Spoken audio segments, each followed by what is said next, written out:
Bienvenidos a otra edición de la lectura del libro sobre San Francisco de Asís, escrita por Gilbert Keith Chesterton. Estamos en el capítulo número 4 y ya conocemos algunos aspectos de San Francisco de Asís. Conocemos además cómo es que Chesterton quiere encarar la historia, cómo quiere contarnos la historia, desde qué perspectiva y cuáles además son las perspectivas que él ha decidido descartar. En este capítulo nos vamos a concentrar en la huella de San Francisco como constructor de la iglesia, es decir, el llamado que recibe de Dios a la hora que le encarga construir o reconstruir su iglesia y que él entiende desde un punto de vista meramente literal, meramente específico. Él piensa que tiene que reconstruir una iglesia. ¿Mm? Pero en realidad era un llamado un poco más amplio que en su momento no logra comprender. Luego también, acá Chesterton nos habla sobre el momento en donde finalmente San Francisco hace caso a la vocación que tenía y cómo la gente que está alrededor, incluyendo su propio padre, no lo entiende de esa forma. Así que sin mayor dilación, vamos a leer, quiero que me acompañes a leer, no sin antes recordarte que tienes que darle like al video, dejar un comentario para que este tipo de contenido pueda llegar a la mayor cantidad de gente. Francisco Constructor es como se llama este capítulo y quiero que me acompañes en la lectura.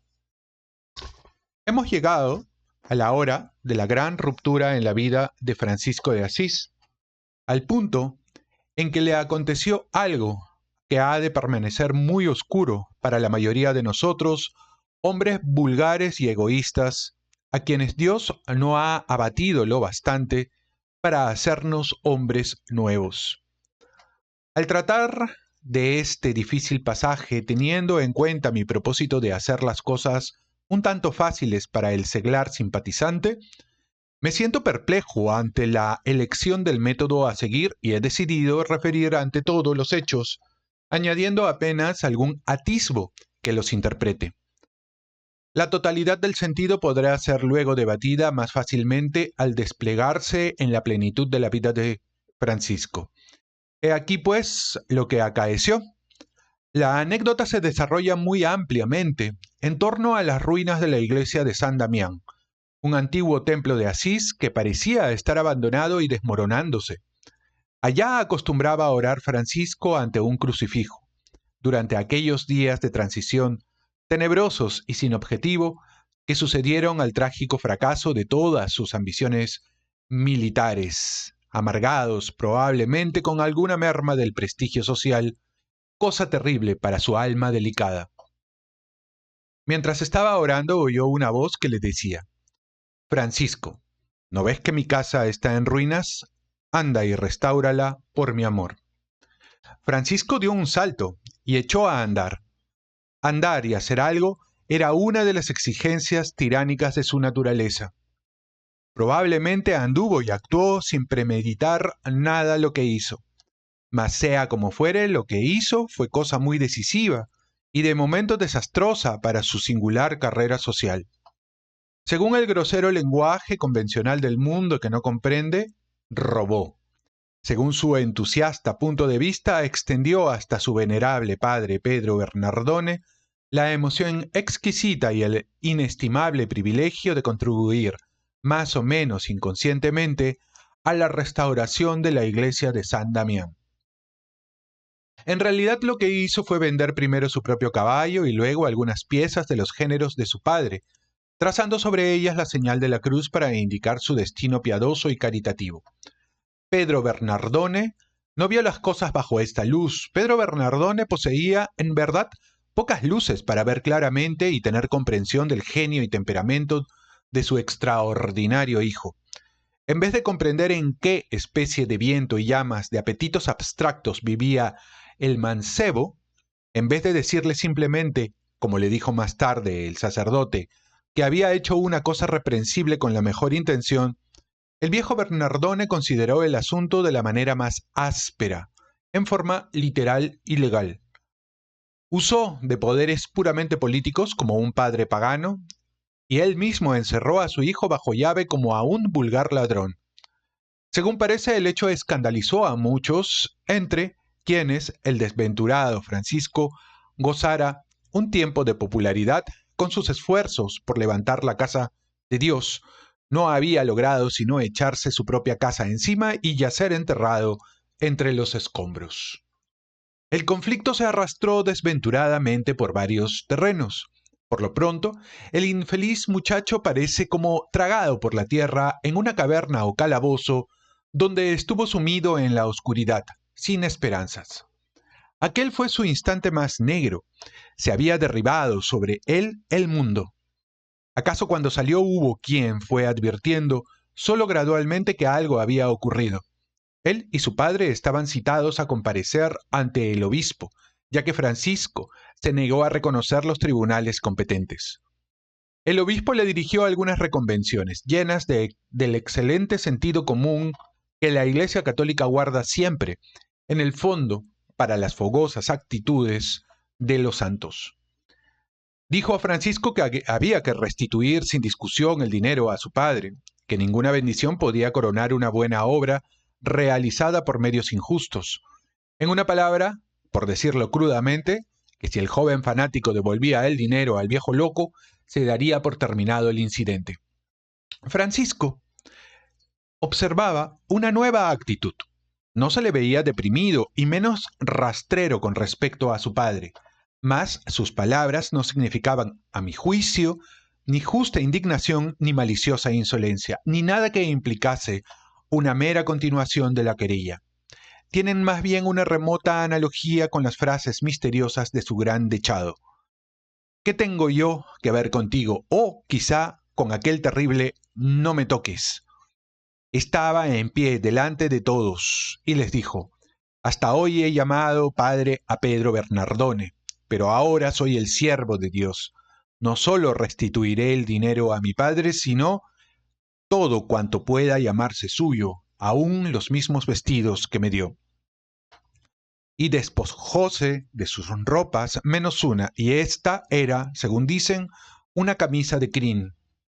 Amontonó las ropas en el suelo y puso el dinero encima. Luego se volvió al obispo y recibió su bendición como quien vuelve la espalda al mundo y, según reza la historia, salió tal como iba al frío mundo. En aquel momento el mundo estaba al parecer literalmente frío y se veía nieve por el suelo. En la misma historia de esta gran crisis de su vida se encuentra un curioso detalle que considero de muy honda significación. Salió medio desnudo, vistiendo solo su camisa de crin, hacia los bosques invernales y anduvo por el suelo helado entre los árboles llenos de escarcha. Era un hombre sin padre. No poseía dinero, ni tenía familia.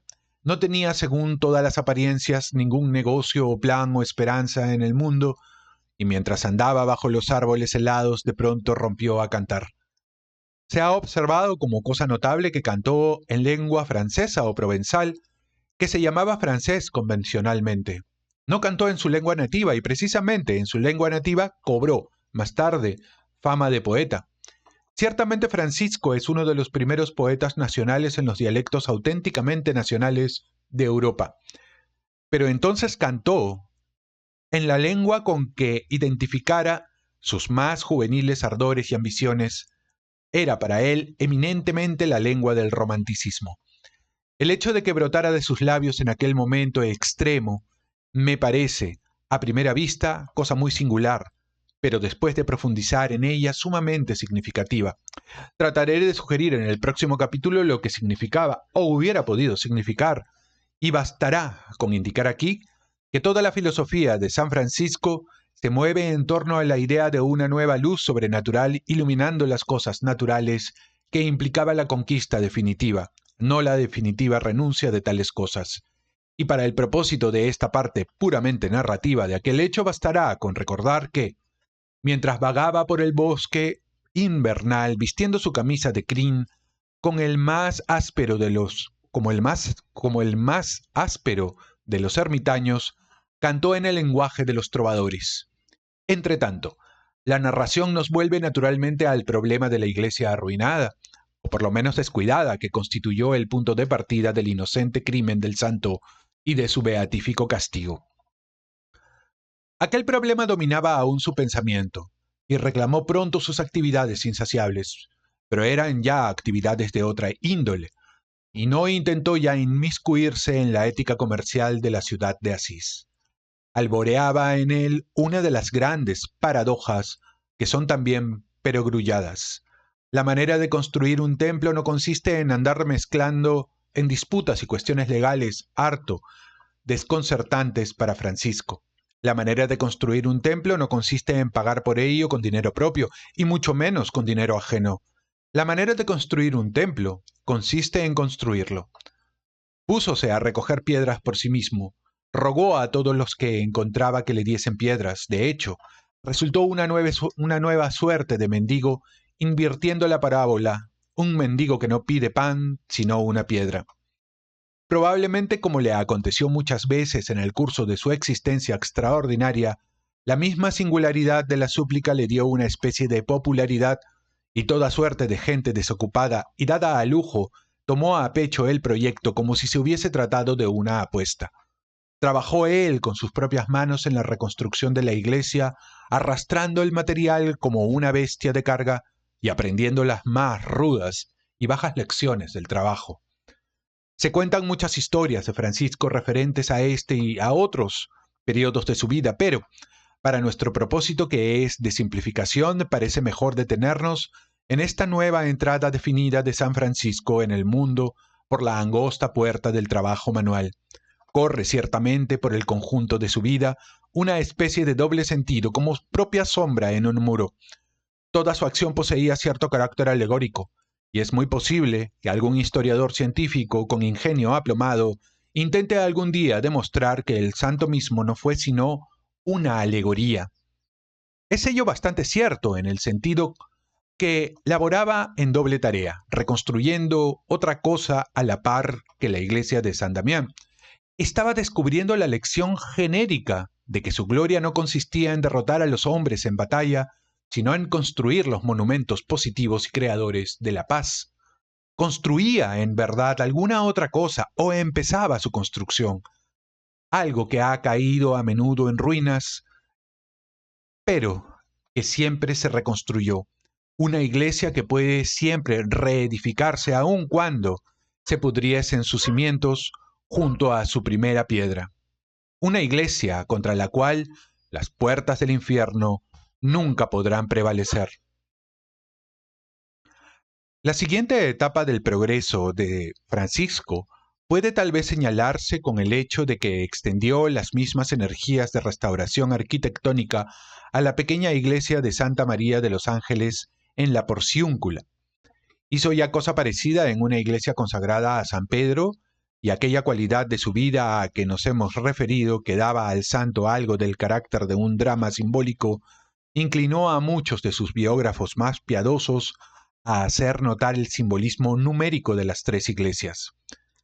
Pero en cualquier caso existía un simbolismo más histórico y práctico acerca de dos de ellas, ya que la primera iglesia de San Damián se convirtió más tarde en sede de su sorprendente experimento de una orden femenina y de aquella historia romántica, pura y espiritual de Santa Clara. Y la iglesia de la Porciúncula quedará siempre como una de las grandes construcciones históricas del mundo, pues el santo reunió allí su pequeño grupo de amigos y entusiastas y fue el hogar de muchos hombres sin hogar. Por aquel entonces, sin embargo, nos resulta claro que abrigase la idea definida de aquel desenvolvimiento monástico. Es naturalmente imposible fijar el primer instante en que concibiera el plan, pero a la faz de los hechos toma, en primer lugar, la forma de un puñado de amigos que le siguieron, uno a uno, porque compartían su pasión de sencillez. La versión que se da de la forma de su consagración es, no obstante, muy significativa, porque fue la de una invocación a la vida sencilla sugerida en el Nuevo Testamento.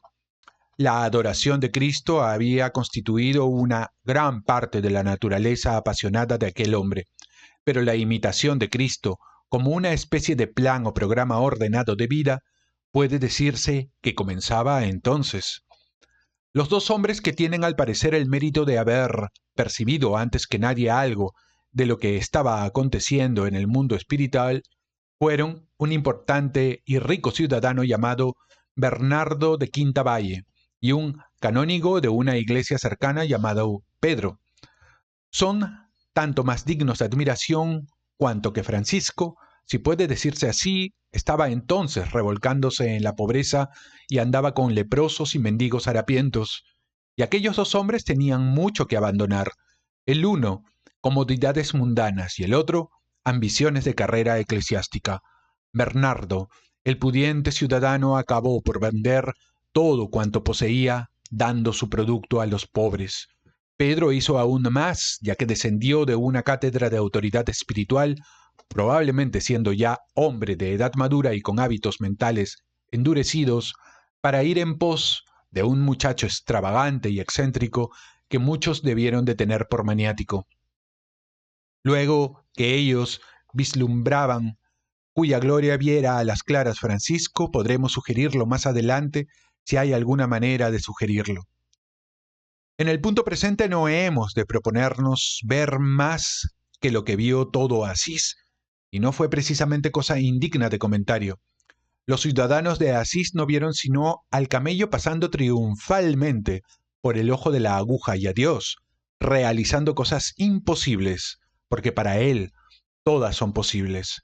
No vieron sino a un sacerdote que desgarró sus vestiduras como el publicano, no como el fariseo, y a un hombre rico que andaba alegremente porque ya nada poseía. Refiérese que aquellas tres figuras singulares construyeron una especie de choza o caverna junto al hospital de leprosos. Allí conversaban entre sí durante los intervalos de la faena y el peligro, pues requería 10 veces más valor cuidar a un leproso que combatir por la corona de Sicilia, en los términos de su nueva vida, casi como unos niños hablando un lenguaje secreto. De aquellos elementos individuales de su primera amistad no podemos decir gran cosa con certidumbre, pero es cierto que fueron amigos hasta el fin. Bernardo de Quintavalle ocupa en la historia algo así como el lugar de Sir Bedivere, el primer caballero que amara el rey Arturo y el último que lo abandonó, pues le veremos reaparecer a mano derecha junto al lecho de muerte del santo, recibiendo como una especie de bendición. Pero todas estas cosas pertenecen a otro mundo histórico, y se hallan muy remotas de aquel trío harapiento y fantástico y de su choza medio arruinada. No eran monjes, sino en el sentido más literal y arcaico que los identifica con los ermitaños. Eran, por decirlo así, tres solitarios que vivían juntos socialmente pero sin constituir sociedad. Todo aquello poseía un carácter intensamente individual y, visto por fuera, parecía indudablemente individual hasta la locura. Pero puede sentirse, según ya he dicho antes, el vibrar de algo que lleva en sí la promesa de un movimiento o de una misión en el hecho de aquella apelación al Nuevo Testamento. Era una manera de sors virgiliana, aplicada a la Biblia, una práctica no desconocida entre los protestantes, si bien en su parecer la consideraríamos superstición de paganos. Sea como fuere, parece casi lo opuesto a escudriñar las Escrituras, el acto de abrirlas al azar, pero ciertamente San Francisco las abrió de ese modo. Según refieren unos, no hizo más que la señal de la cruz sobre el Evangelio y lo abrió en 3 lugares, leyendo 3 textos diferentes. Era el primero la historia de aquel hombre rico cuya oposición a vender todos sus bienes fue ocasión de la gran paradoja sobre el camello y la aguja. El segundo era el mandato a los discípulos de no llevar nada en su viaje, ni morral ni báculo, ni dinero alguno.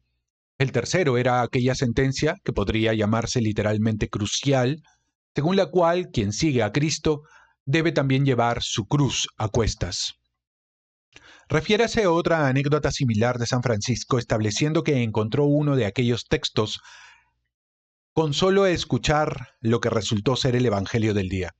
Pero según la versión primitiva parece al menos que acaeció el incidente muy al comienzo de su nueva vida, acaso poco después de la disputa con su padre, ya que fue al parecer después de aquella consulta evangélica cuando Bernardo, el primer discípulo, se echó a la calle y distribuyó todos sus bienes entre los pobres. Si acaeció así, Parecería que nada siguió a aquel hecho sino la ascética vida individual con la choza por ermita. Debió de ser, por supuesto, una ermita bastante pública, pero no dejaba de estar, sin embargo, en un sentido muy real, retirada del mundo. San Simeón Estilita, encima de su columna, fue, en cierto modo, un personaje extraordinariamente público, pero, con todo, su situación tenía algo de singular. Puede suponerse que muchos debieron de tener por singular la situación de San Francisco, que algunos la tuvieron aún por excesivamente singular. Pero existía ciertamente en toda sociedad católica algo profundo y aún subconsciente que la hacía al fin capaz de comprender mejor aquella situación que cualquier sociedad pagana o puritana. Mas, en este punto creo que no debemos exagerar aquella simpatía pública potencial. Como ya hemos indicado, la Iglesia y todas sus instituciones tenían ya el aspecto de cosas viejas, cristalizadas y prudentes, tanto las instituciones monásticas como todo lo demás. El sentido común era cosa más común en la Edad Media que en nuestra edad de periodismo acrobático. Pero hombres como Francisco no son comunes en ninguna edad, ni pueden ser comprendidos totalmente por el simple ejercicio del sentido común. El siglo XIII era, cierto, un periodo progresivo, acaso el único periodo realmente progresivo de la historia humana, pero puede llamársele en verdad progresivo precisamente porque su progreso fue muy ordenado. Fue realmente el ejemplo de una época de reformas sin revoluciones, pero las reformas eran no solo progresivas, sino prácticas, muy ventajosas para las instituciones de elevado interés práctico, las ciudades, los gremios y las artes manuales. Ahora bien, los hombres importantes de las ciudades y los gremios debieron de ser importantes de verdad. Eran mucho más iguales en el terreno económico, mucho más justamente gobernados en su atmósfera económica peculiar que la gente moderna, luchando desesperadamente entre el hambre y los precios monopolizados del capitalismo. Pero es bastante probable que la mayoría de aquellos ciudadanos fuesen tercos como labriegos. Ciertamente la conducta del venerable Pedro Bernardone no indica ninguna delicada simpatía por las bellas y casi fantásticas sutilezas del espíritu franciscano, y no podemos medir la belleza y originalidad de aquella singular aventura espiritual si no poseemos el humor y la simpatía humana de decir, con palabras llanas, cómo debió de juzgarla en la época en que acaeciera persona tan poco simpatizante como Pedro Bernardone. En el próximo capítulo intentaré indicar en su aspecto interno, aunque insuficiente, la historia de la construcción de las tres iglesias y de la pequeña choza. En el presente capítulo no he hecho más que bosquejarla externamente, y al concluirlo suplico al lector que recuerde y observe lo que debió de parecer la historia entonces, precisamente considerada en su apariencia. Un crítico de sentido común algo rudo, que no experimentase respeto del incidente, otro sentimiento que el de la molestia. ¿Cómo debió de apreciar el caso? Se descubre a un joven insensato o ladronzuelo robando a su padre y vendiendo mercancías que debió guardar, y la única explicación que puede dar el delincuente es que le habló al oído una recia voz venida de no se sabe dónde, ordenándole que reparase las grietas y los huecos de cierto muro. Después, se declara el mancebo independiente de todos los poderes competentes a la policía y a los magistrados, y se acoge a un obispo benévolo, que se ve obligado a reñirle y a negarle la razón.